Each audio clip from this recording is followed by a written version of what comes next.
Hello guys, hopefully this is working. Okay, hopefully you guys can see what I can see. I will try to watch this before I post it, but if there's any issues, let me know. I've only ever done this one other time. Okay, so today we are going to look at parts or question 7 of the first homework of the week. I've tried to break this up the way that it makes sense in my head. So hopefully this isn't too confusing.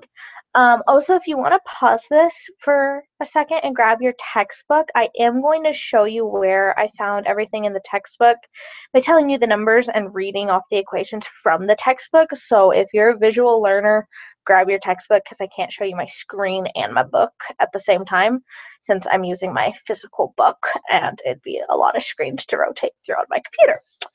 So that's how we're going to do it. And if you are grabbing a textbook and want to turn to page 240 in chapter 5, that is where we are going to begin. Okay, so the way I kind of did this is I grouped the problems. I kind of bounced back and forth between the two companies doing the problems that are similar. So we see the two different types of equations, basically. Because the blanks are not the same on each side.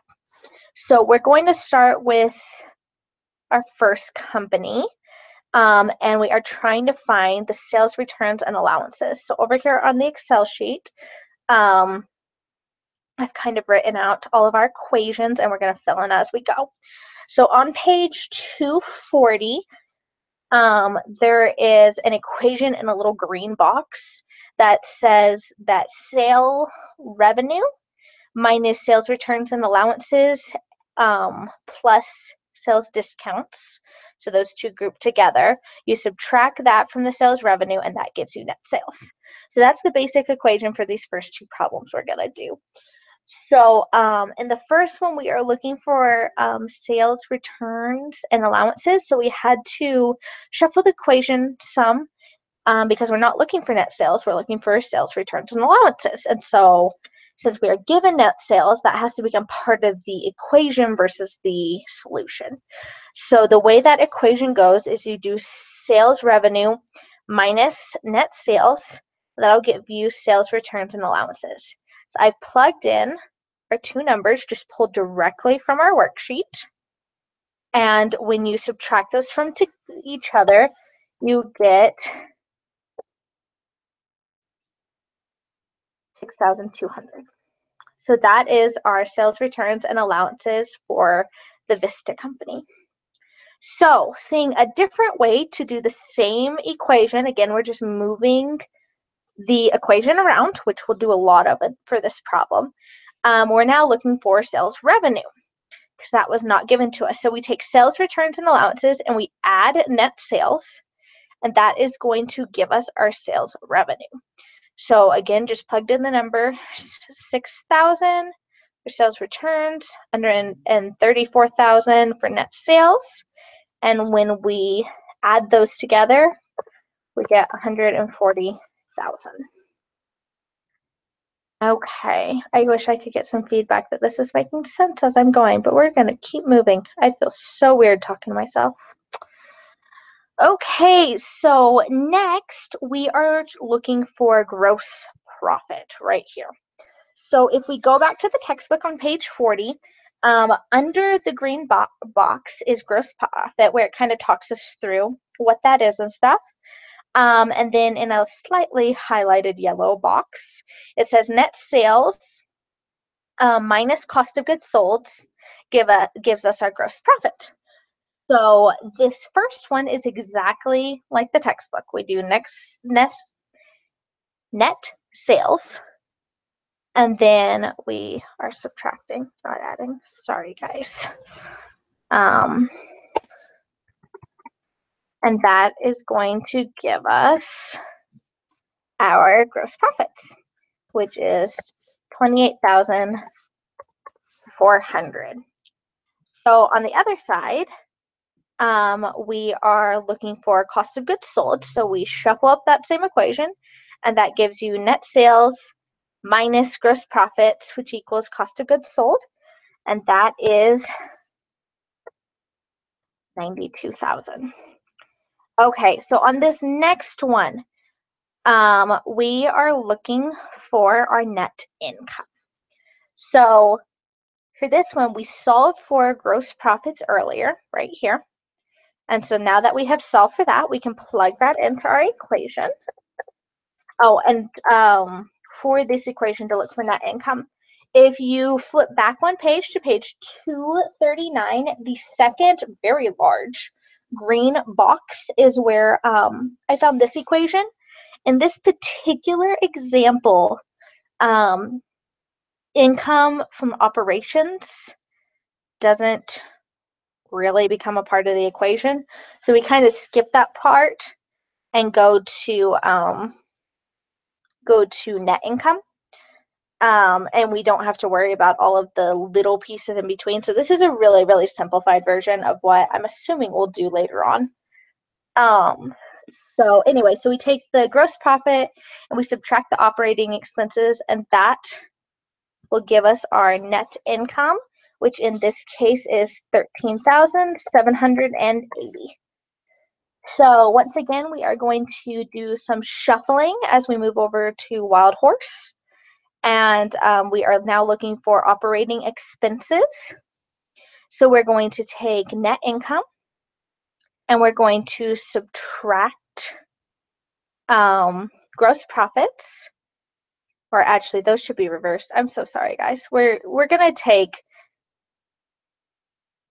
gross profits and subtract net income, which will give us our operating expenses of $28,000.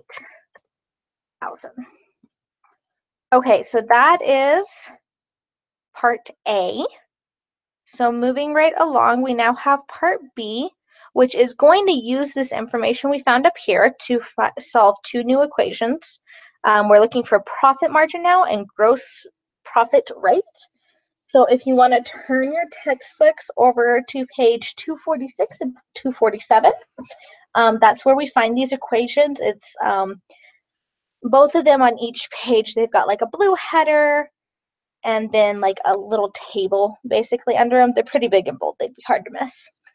So for profit margins, we're going to start on page 247, and it states that profit margins is net income divided by net sales.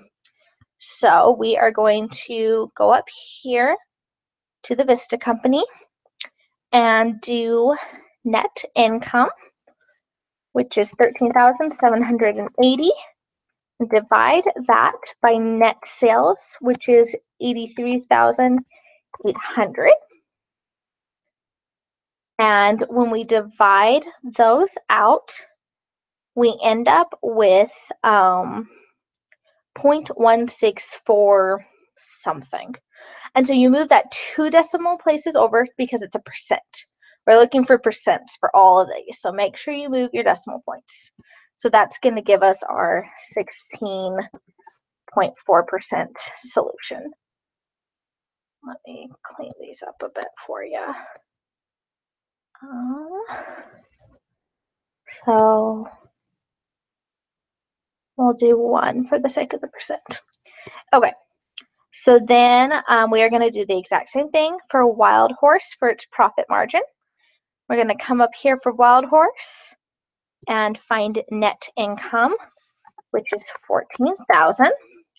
We're going to divide that by net sales, which is $134,000.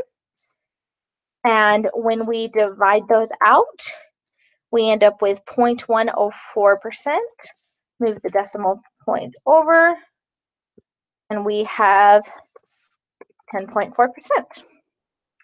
Okay, so back to our textbook. If we go to page 246, we've got gross profit rate on there, and that is profit rate divided by net sales. So now we just got to go plug things in again.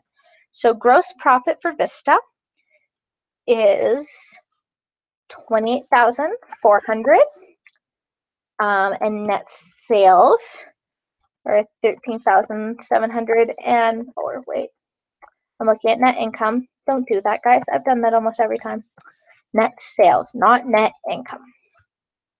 So 38,800. And when we divide those out, we end up with 0.33, I believe it was 89% or 89. And then to turn that into a percent, we round to the nearest decimal point per our instructions, and we end up with 33.9%. So same thing again for a wild horse. We're going to find gross profit, which is 42,000. And we're going to divide that by net sales, which is 134,000. And we are going to give a minute.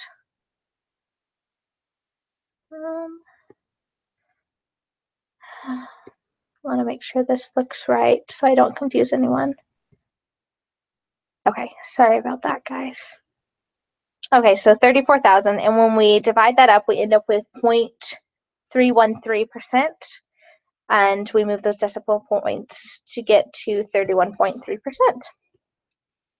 So that was everything, guys. So again, those main textbook pages that will help you along are 239, 240, 246, and 247. So hope that helped.